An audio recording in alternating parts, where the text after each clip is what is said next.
រឿងបុរសពីរនាក់រែកស្រូវមាននិទានមួយថាមានបុរសពីរនាក់ម្នាក់រែកពូជស្រូវធ្ងន់ម្នាក់រែកពូជស្រូវស្រាលហើយម្នាក់រែកដើរពីអាយម្នាក់រែកដើរមកពីនាយប្រទះគ្នានៅលើស្ពានមួយពុំព្រមជៀសគ្នាប្រចាប់គ្នាកំពុកខ្ចាយស្រូវអស់ហើយនាំគ្នាទៅប្តឹងចៅក្រមយល់ថាកំពុកខ្ចាយស្មើគ្នា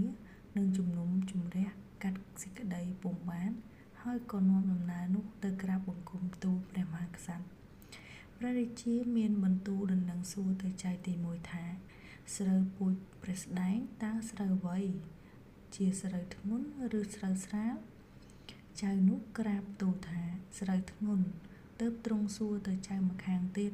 ចុះពូជស្រូវព្រះស្ដែងជាស្រូវស្រាលឬស្រូវធ្ងន់បុរសនោះក្រាបបង្គំទូលថាស្រូវស្រាលព្រះមហាក្សត្រទ្រង់ត្រាស់បង្គាប់ថាអ្នករែកពូជស្រូវធ្ងន់ត្រូវសងអ្នករែកពូជស្រូវស្រាលត្បិតអ្នករែកពូជស្រូវស្រាលគេប្រញាប់ទៅសាបព្រោះឲ្យបានស៊ីឆាប់ទាន់មាត់ឯស្រូវធ្ងន់នឹងបងអង្គយូរទៅទៀតក៏បានចៅទាំងពីរនាក់ក៏ព្រមហើយក្រាបថ្វាយបង្គំលាទៅកាន់ទីលំនៅទីតីហោង